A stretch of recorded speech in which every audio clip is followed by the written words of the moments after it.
teďka vás pozvu na historický unikát, který bude k vidění poprvé a naposledy, takže si ho důkladně užijte. Historicky poslední přednáška pana Zemana, nestora českého plastikářského průmyslu, člověka, na jehož ramenou stojíme, který nám prošlapal cestu, abychom my mohli zlepšovat základy, které byly postaveny ve výzkumácích v České republice. A ačkoliv je to poslední přednáška, tak se vrátíme na naprostý základ stříkování. Podíváme se na začátek, podíváme se na fundament, podíváme se na to, kde vzniká kvalita, anebo to druhý. Podíváme se na Moldflow analýzy a podíváme se na to, jak je číst a interpretovat. Protože buď budeme mít dobrou Moldflow analýzu, tady doporučím pak v přísálí, jsou tam dvě firmy, nechci říkat konkurující, protože tady je tolik práce, že spíš spolupracují. A abyste neměli hromadu barevných obrázků za drahý peníze, tak je potřeba to umět přečíst. Takže předávám slovo panu Zemanovi, dělejte si pozvánky, hodně se ptejte, trošku se bojím, že po druhý už ho fakt neukecáme. Takže dobrý den, dámy a pánové, kolegyně a kolegové. Dovolím si poděkovat panu Svobodovi, že mě přizval k této akci a trošičku upřesním jeho vyjádření. Ano, jsem starý. To podotýkám jako první. A je pravda, že v oboru pracuji už 46 let a z toho 44 roků se snažím přednášet. První přednáška v roku 78 byla pro mě stěžejní, vyklepaný jak tabákový výrobek. Jsem přednášel hotelu Pup v Karlových Varech před celým asi 300 členným auditoriem.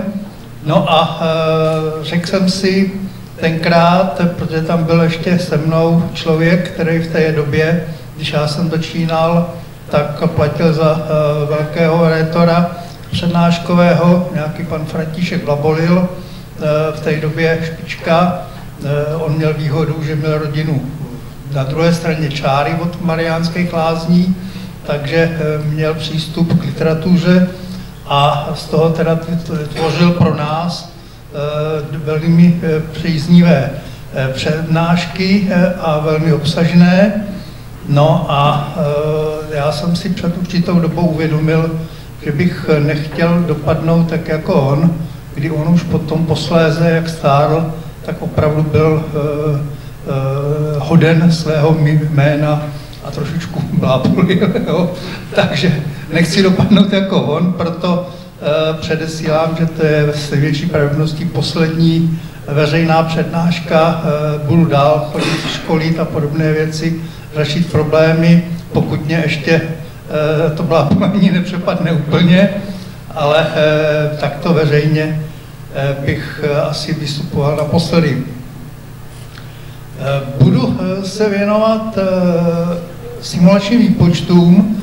Vím, že v tomto sále, začnu tady od kraje, sedí lepší odborníci, Petr Halaška, pan Ružička, vzadu kolegové Gabriel Sůva, kteří se tím zabývají vysloveně těžce profesionálně.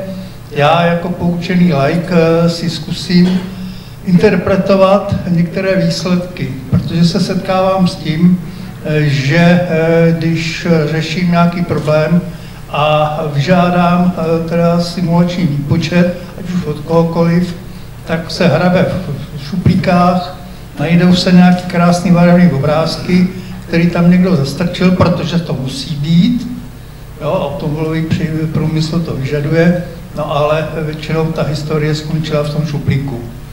Takže proto bych si dovolil kolegy předběhnout a snažit se tedy ukázat na tu důležitost, protože to je otázka virtuálního přístupu, virtuálního prototypování, o kterém tady pan Aleška, myslím, už mluvil posledně Petře, nebo předposledně, to je jedno.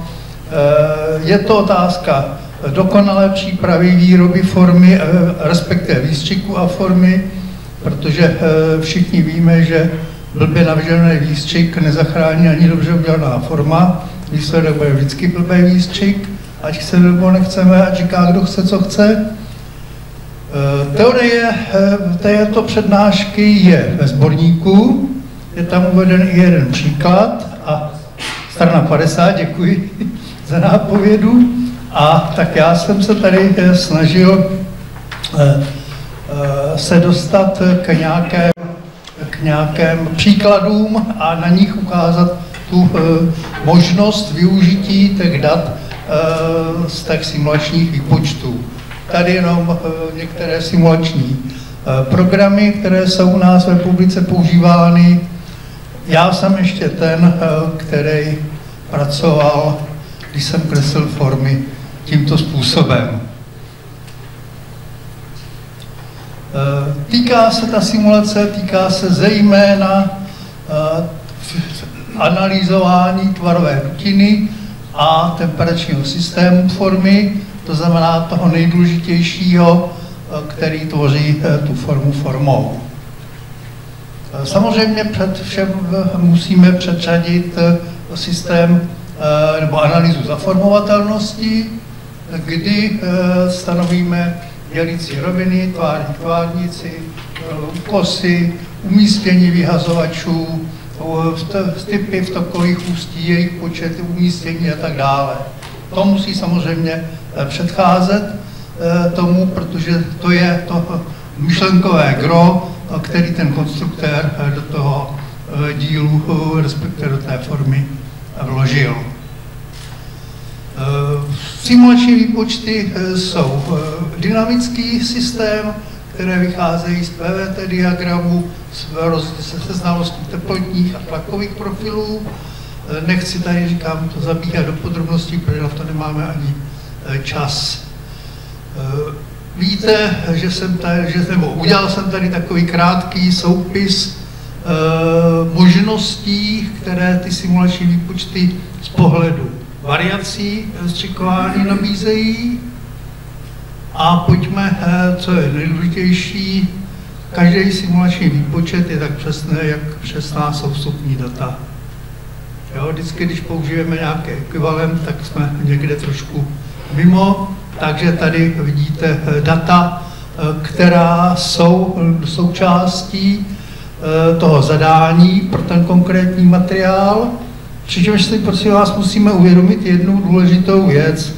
Data obsažená v různých databázích, které obvykle vycházejí z databáze Campus, nejsou data, která jsou použitelná vesměs pro simulační výpočty. Jo, ty data jsou trošku jiného rázu, ale obvykle výrobci těch příslušných granulátů je mají k dispozici nebo jsou součástí databáze a příslušného výpočtového systému. Co je zase důležitá věc, ten počítač s tím programem není žádný genius. Je to naprogramovaný blbec. Genius by měl být ten, který to ovládá. To znamená, měl by umět správně zadat parametry toho střikování. A jsme tady u dalšího výstupu, který je důležitý. S těma parametrama ten systém počítá. V tu chvíli si musíme uvědomit, že když máme výsledek, který zhodnotíme, že je pro nás takový nebo onaký, tak už máme první nastavení technologických parametrů. To jsme ho použili. Nebo respektive my jsme ho zadali a systém ho použil. Takže já svým klukům, když děláme systémově, tak tyto data dávám jako vstupní parametry pro první oživení formy. Nemusím nic vymýšlet. Už to bylo vymyšleno. Viskozitní křivky potřebujeme znát, PVT diagramy potřebujeme znát teda ty příslušné materiálové charakteristiky, no a potom model toho konkrétního výstřiku. Včetně teda, jak jsem říkal, těch materiálových charakteristik. A potom můžeme již začít tedy se základními úkony toho simulace, přičemž je nutný si vždycky uvědomit, že nestačí udělat jednu iteraci. Ale musíme, protože nejsme géniové a obvykle ten výstřik nám nabízí několik možností, kam umístit ústí v toku nebo ústí v toku, tak musíme pracovat s tím, že si tyto body experimentálně ověříme, což tady ukazuje, že tady máme možnost pracovat s celou řadou ústí v toku a ten systém nám potom řekne pro ty jednotlivé ústí v toku, v tomto případě třeba středový, že spolehlivost naplnění je skoro 100%, předpovědí kvalitu. Takže ten konstruktor dostává hned na začátku vlastně dobrou zbraň pro to, aby mohl dál uvažovat. Jo, protože mu ten systém tady svým způsobem napovídá pro různá umístění ústí v toku, co vlastně při plnění té tvarové rutinní formy polymerní taveninou, co se s tou taveninou v kterém okamžiku děje. Jo, takže nám říká, kde je velký odpor, malý odpor, velký tlaky a tak dále. Ukážeme si to ještě na dalších. Jo, minimalizuje nebo ukazuje maximální, minimální tlaky, takže víme i dimenzování formy, kdyby bylo potřeba. To samé je potom analýza uzavírání vzduchu, analýza studených spojů pro jednotlivá umístění ústí v toku. Samozřejmě, že ten výsledek té analýzy nebo těch variantních analýz potom musíme nějakým způsobem vyhodnotit. Můžeme si udělat takovou nějakou tabulku, kde si dáváme to, ale vyhodnocení je na kom? Na nás. My jsme ti, kteří hodnotíme, protože tady jsou pomocné ukazatele pro nás. Můžeme i si pro ten konkrétní stroj, který máme myšlenkově přisouzený k tomu danému výrobku, můžeme udělat si nějaké tabulku využití a i v tomto smyslu zhodnotit velikost toho stroje versus požadavky, které nám simulační systém ukázal. Tady takový příklad, palivový nádoba, palivová hrnec, já to jinak nazvat neumím, a každý to obecně nazývá hrncem z POMu, kde do středu výstřiku je zavedena horká tryska. Co všechno můžeme tedy od těch simulačních výpočtů získat nebo očekávat? Tak můžeme situaci zjišťovat pomocí doby plnění, kdy objemově naplníme tu tvarovou rutinní formy, jaká je teplota taveniny nebo chladnoucí taveniny na začátku čela při plnění té tvarové dutiny, tlakovou ztrátu, smíme nebo můžeme zjistit smíkové namáhání, ke kterým dochází v důsledku různých hydraulických odporů, kterými ta tavenina musí v té tvarové dutině procházet, aby nepřekročilo to smíkové namáhání tepelnou hodnotu, při které by docházelo k degradaci materiálu. Tato hodnota toho smíkového kritické číslo je obvykle součástí materiálových hodnot pro ten konkrétní materiál. Můžeme zjišťovat propady, to znamená místa, která nejsou úplně přesně konstruována podle zásad technologičnosti konstrukce výstřiku z termoplastů. Identifikovat studené spoje, to znamená tam místa, kde se nám rozdělí tok taveniny a za konkrétním tvarem se nám spojí už schlazené čela a vytvoří který studený spoj.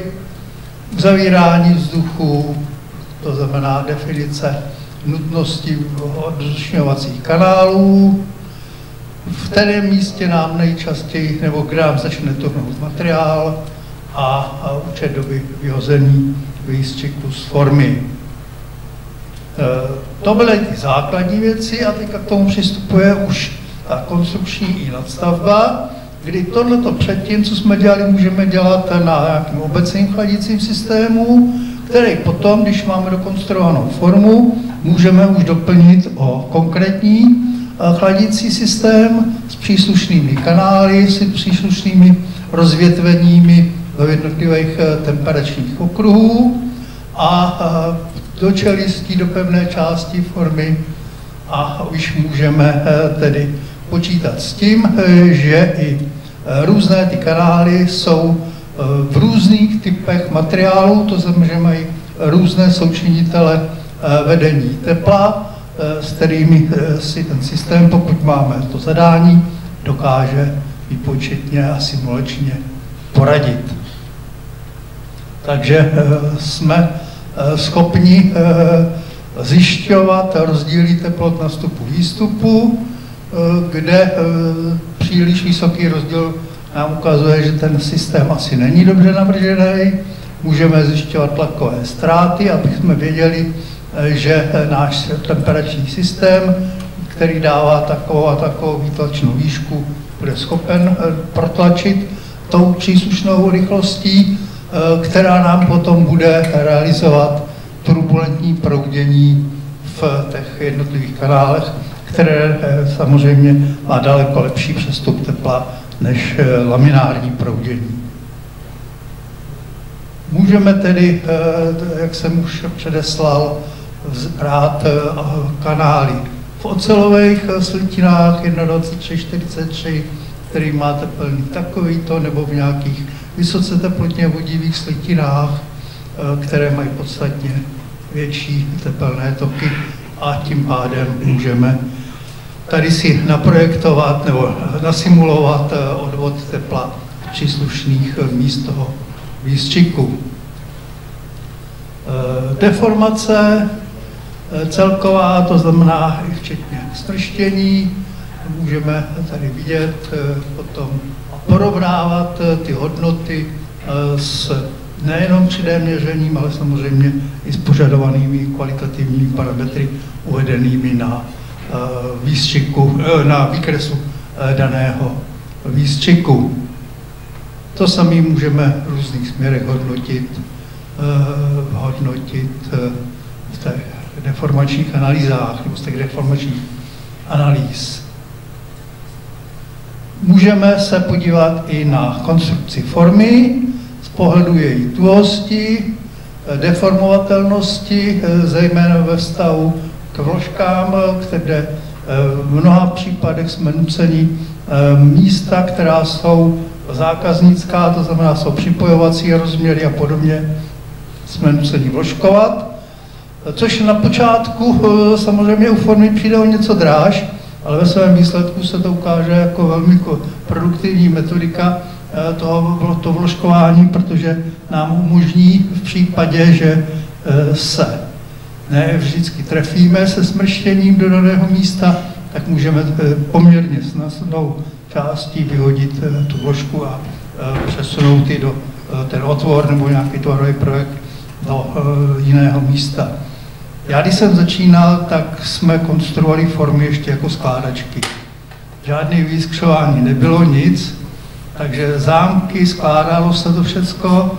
Bylo to nevýhodu, že jste zděře čas od času, když se přehnal tlak, tak vložky vyskákaly, no, ale když se to dobře zazámkovalo, ale problém byl v tom, že Ty formy ano, na začátku byly dražší, jsme uměli frézovat, uměli jsme obrábět shippingem, to znamená rovnoběžně ubírat, a uměli jsme soustružit. Vyskřit jsme neuměli, protože to neexistovalo, takže všechno se muselo potom dopasovávat, ale bylo to přesný. Nevýhoda, nakreslil jsem formu, na pouzáku ji odevzdal a za 3 roky se mě ptali, když šla do výroby, proč jsem tam to udělal takhle nebo onak. Což dneska dávám ten příklad právě pro zasmání, abyste viděli, jak to tenkrát chodilo. Trošku jiný výstřik, já jsem byl velmi eliminován tím, co můžu ukazovat, tedy výstřiky, co si můžu dovolit, kde jsem podepsal mlčenlivost a podobné věci, takže se omlouvám, že ty obrázky třeba v některých případech nejsou tak úplně jasný, ale myslím si, že to, co já chci říct, že ty obrázky splňují. Tady zase vidíte kapsu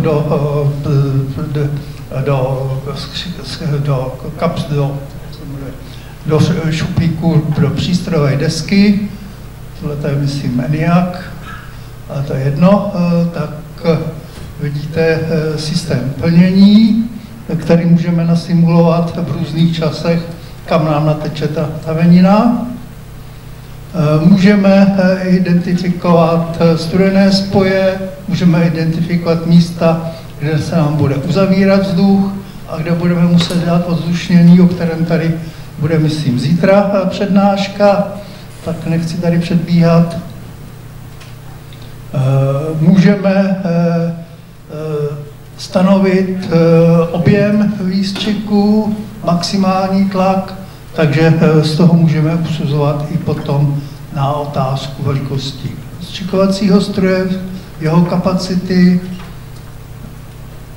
Můžeme hodnotit rozložení teploty, tvaré dutiny při objemovém naplnění, to znamená rozklíčovat, zdali ten systém temperace, kdy plnění na konci a na začátku nemá velký rozptyl, tak se dá říct, že ta systém temperace bude v pořádku.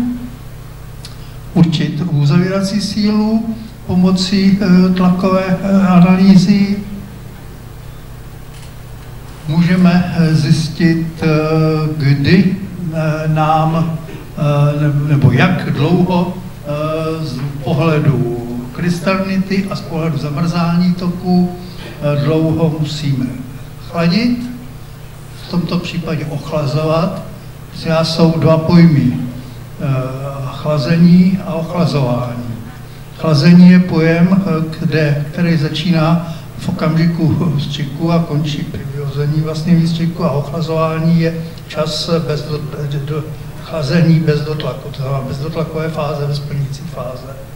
No, takže tady se jedná o ten čas ochlazování.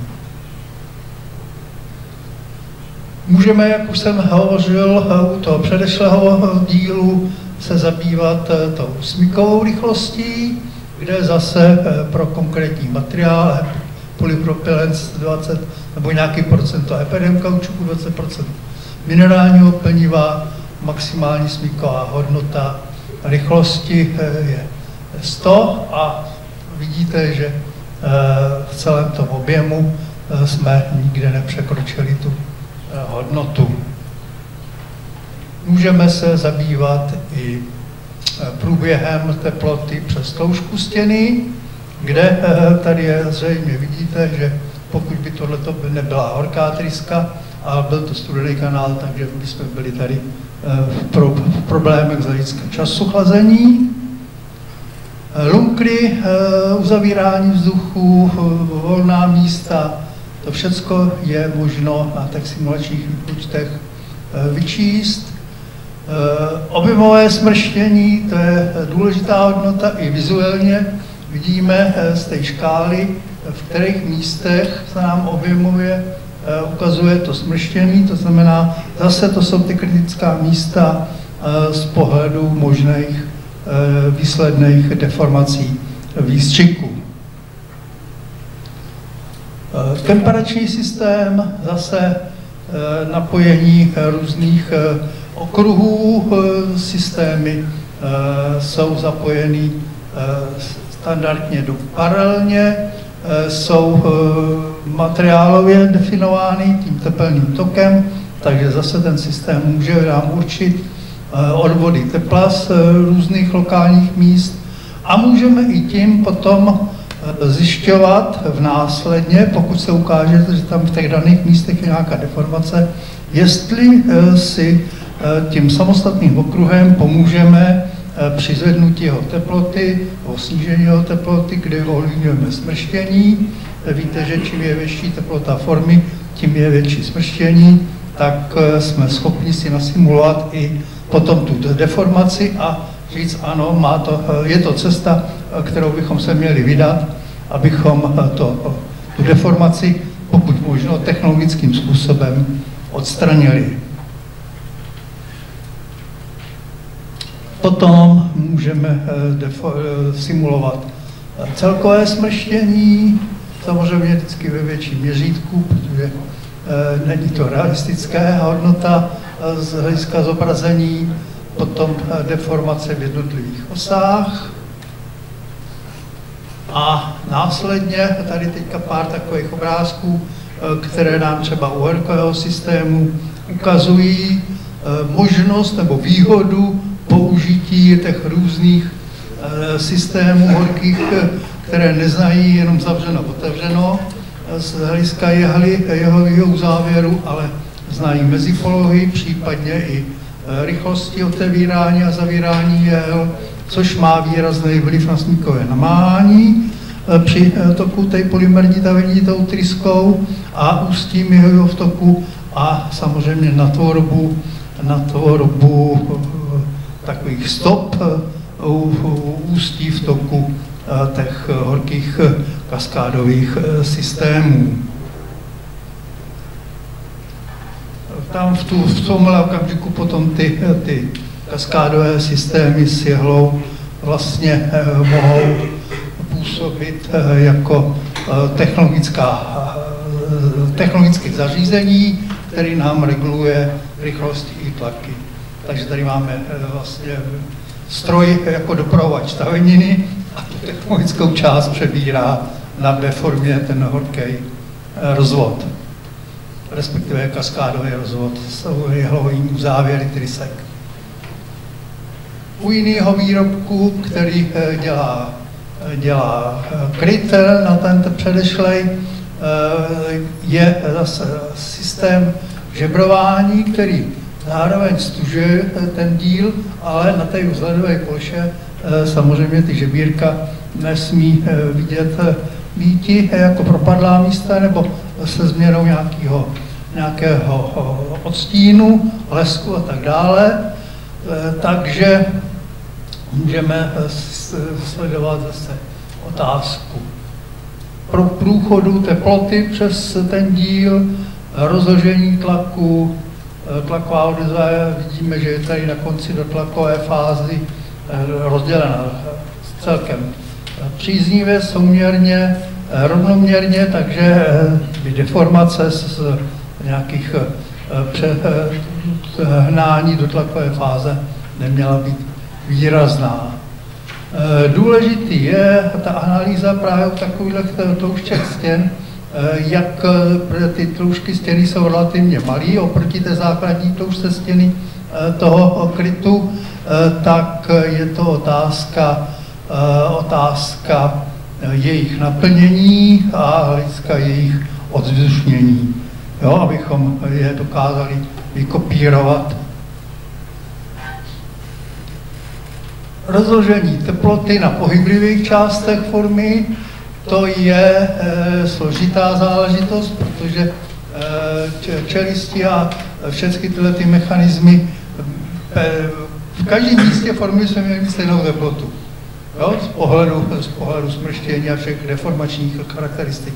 Všem samozřejmě nikdy se tomu nedokážeme ani přiblížit, jo? Ale měli bychom o tom vědět a zase nám ta analýza dokáže ty jednotlivé oblasti definovat a ukáže nám, jakým způsobem to rozložení teploty na povrchu výstřiku je a kde teda bude nebezpečí, že buď to budeme muset prodloužit dobu cyklu, nebo třeba i ty kritická místa opatřit příslušnými vložkami. No a na závěr, jaké to z přesnosti simulačních výpočtů ve stavu k realitě. Tamhle Jirka Gabriel byl jeden z prvních, nebo úplně první, Jirko v 86. říkám to správně? Kdy jste přivezli ten první výpočetní systém? No, 88. 8? Ty jsi lepší pamětník, mladší, to víš, takže ti budu věřit. Takže v 88. se dělali první výpočty a jestli si dobře pamatuju, tak tam se hovořilo, že ta chybovost je někde kolem 25%. Jo, ale už přesto v té době to byl velmi slušný nástroj.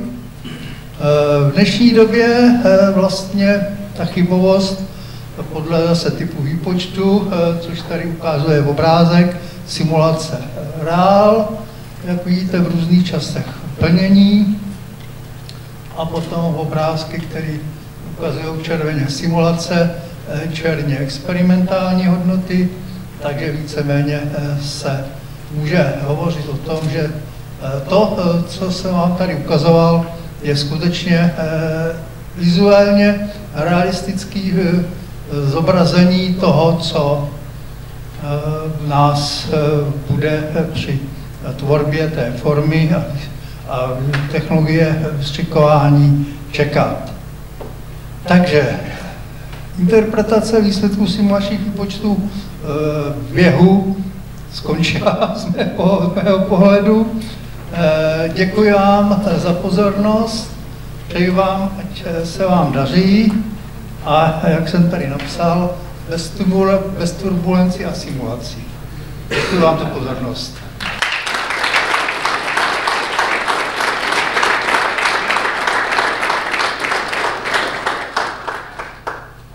Já moc děkuji za krásnou přednášku, ještě nám neodcházejte, jsou tady dotazy. Lze simulovat vnitřní pnutí ve výstřiku? To je odborník tady pan Halaška, ale simulovat ho myslím nejde. Jde? Ale jak s jakou přesností, Petře? To je hodně složitá otázka, protože když simulujeme reziduální napětí na to vnitřní pnutí, tak ho simulujeme poté, než ten díl opustí dutinu. To znamená, rastlinně má teplotu formy, uvnitř má nějakou podivnou teplotu. A protože plasty mají vysokoelastické chování, tak to napětí jednak ten díl deformuje, spršuje, poté co opustí dutinu, a zároveň potom další věc, která se stane, tak díky tomu vysokoelastickému chování to napětí relaxuje. Přičemž ta relaxace je závislá na teplotě, takže ta relaxace se mění jako chlad. No a potom, pokud je to semikrystalický polymer, tak to záleží taky na tom, jak tam dochází ke změně krystalické struktury, podobně jako v oceli jsou tam různé stavy, tak krystalinity, takže tak se to chová. Takže úplně přesně nevíme, jaké skutečné reziduální napětí tam je, ale umíme odhalit teda místa, kde je velké, kde je malé. Jo, tak asi. A ještě kolegovi Růžičkovi. Já bych chtěl jenom doplnit, opravdu složitá otázka. V současné době musíte mít třeba k materiálovým datům vysokoelastické chování jak v kapalné fázi, tak v tuhé. A to je třeba poslední směr, co se náš software ubírá, musíte to měřit v laboratořích, ale jak řekl Petr Halaška, není to vůbec jednoduchá problematika, všichni by to chtěli. A protože já jsem dřív prodával materiály, takže já jsem přímo od těch materiálů. Nakonec i ti výrobci nemají přesné hodnoty, kdy to praská, takže u těch amorfních materiálů pracujeme třeba s optickými vlastnostmi, kde odhadujeme ty napětí, ale v podstatě nám chybí znalostní báze, aby jsme dovedli jednoduše říct, teď už je to vysoká hodnota nebo ne. To bylo jenom doplnění. Děkuji pánům za doplnění. Takže já myslím, že to je úplně skvělý. Tady krásně vidíte, proč je důležité se potkat osobně. protože když neví jeden, tak ví druhý, a když neví druhý, tak ví třetí a dohromady to dáme všichni dohromady. A to je přesně ten důvod, proč firma Svoboda začala před lety tyto konference pořádat. Abychom dohromady byli více konkurenceschopní, ne vůči sobě jako Česká a Slovenská republika, ale vůči zahraničí. A to je přesně ono. Takže já jsem hrozně rád, že tady proběhlo přes plénum různé odpovědi. Ještě tady máme jednu otázku. Jakým způsobem standardně odzdušňujeme tenká žebra, když nejsou vložkované? Standardně žádný. To opravdu standardně. Kdybyste nám dal to slovo standardně, tak bychom mohli vymýšlet způsoby, ale standardním ozdušněním nemáme šanci. Bez vložkování. Tam hodně záleží teda na hloubce těch žeber, těch možností je několik od SGDE ventilů přes Ecovent po ISG. Zítra bude představený ještě nový systém samočistící, ale je to otázka tvaru, tloušťky a materiálu. Nedá se říct, že jeden systém ovzdušnění je dobrý a ten druhý je špatný. Dneska to funguje tím způsobem, že je to opravdu je potřeba balancovat, kam to chcete. Vidím dotaz? Já bych, to není dotaz, a spíš komentář, protože jsme podobný problém řešili, že jsme měli díly, kde byly tenký žebra, docela na to na nový materiál, který jsme to, kde se z něj používali v podstatě nějaký příjemný věci, jak pálil se. A tenkrát jsme to řešili, když teda snad tenkrát jsme to řešili v podstatě tak, že se ta forma musela zatěsnit a udělala se tam vývěva a v podstatě z té formy vysál vzduch.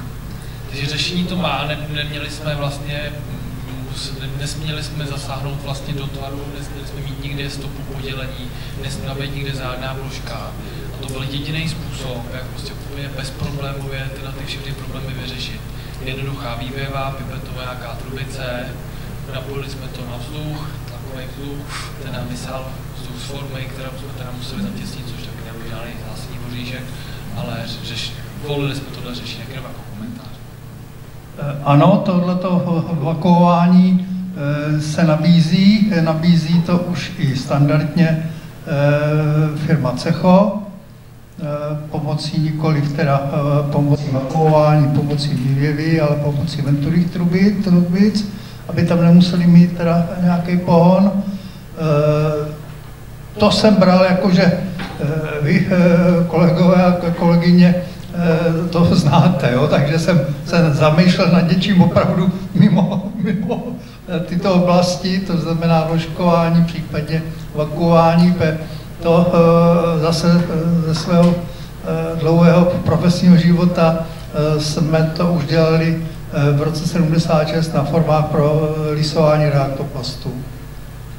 Jo, to ano. Děkuju. Jak jsem říkal, stojíme na zádech titánu a naším cílem je posunout to dál a lépe.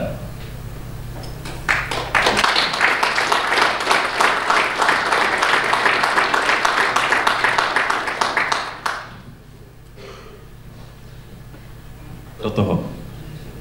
Tak, já vám přeji krásné poledne. Mé jméno je Lukáš Pokorný, jsem asistentem šéfredaktora technické redakce nakladatelství Grada.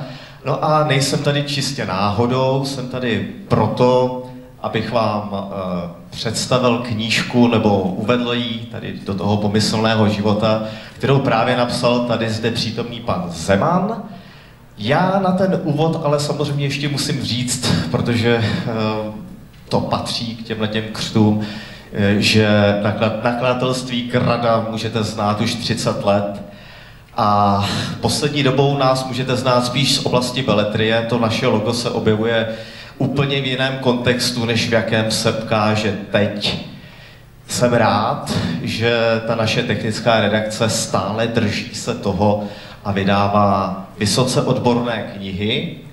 Vy ji vidíte krásně za mnou, já ji držím v ruce a na ten úvod to ode mě stačí, protože ty přesnější detaily o té knížce, než ji pokřtíme v tento symbolický okamžik na pravděpodobně poslední přednášce pana Zemana, to je ta krásná symbolika pokřtít knihu na konci určitého druhu kariéry, tak poprosím právě pana Zemana o to, aby knihu představil a řekl vám o ní víc z té odborné části.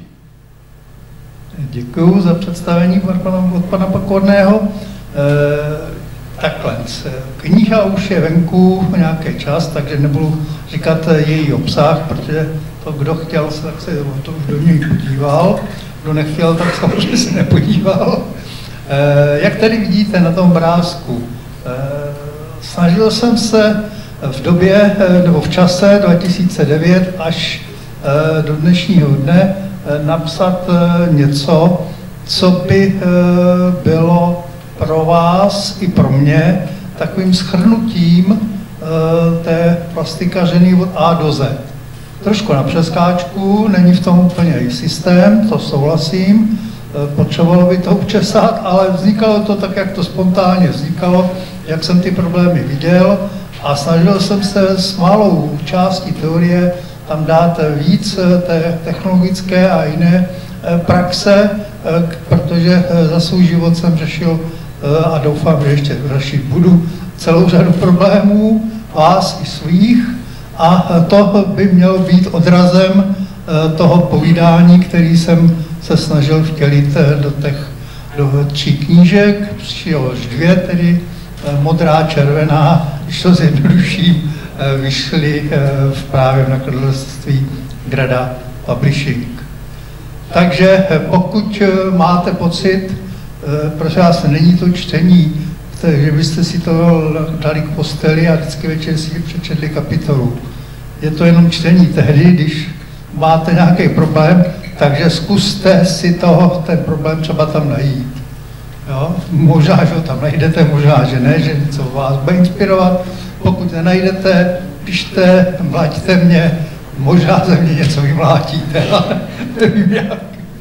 Takže to je jenom na doplnění toho a požádal jsem pana Svobodu, aby se stal kmotrem této knížky, takže prosím. Já jsem s velkou radostí tuto poctu přijal.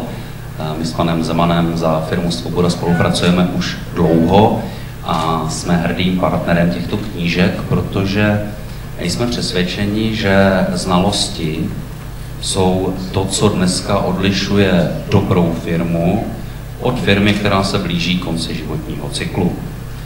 Proto jsme taky ty knížky finančně podporovali, aby se k vám dostali. To, co je podstatné, ještě než proběhne samotný křest, je, že ta knížka je zde ke koupení a já jsem přesvědčený, že pana Zemana přesvědčíme, aby nám na Rautu udělal autogramiádu, takže kdo bude chtít, tak může získat podpis, věnování, eventuálně radu. Takže pojďme na to. Tak, já přinesu ty skleničky, nebo poprosím vás, pane Svobodo. Protože samozřejmě teď přichází ten pověstný, závěrečný, důležitý okamžik. Já vám předám knihu, já si vezmu skleničku, držím v ruce mikrofon. Vážení přátelé, nastává slavnostní okamžik uvedení této krásné knihy. Dodávám, že mnozí na jiných křtech u odborných titulů mi říkají, že čtou takovéto knihy před spaním. Není to pravda, někdy se to stává. Tak pojďme, vážení přátelé, pokřtít tento titul a uveďme ho do síně slávy, možná vlastně také. Tak, budeme ji polévat, nebo si jenom ťukne? Já bych ji poléval. Tak, budeme polévat.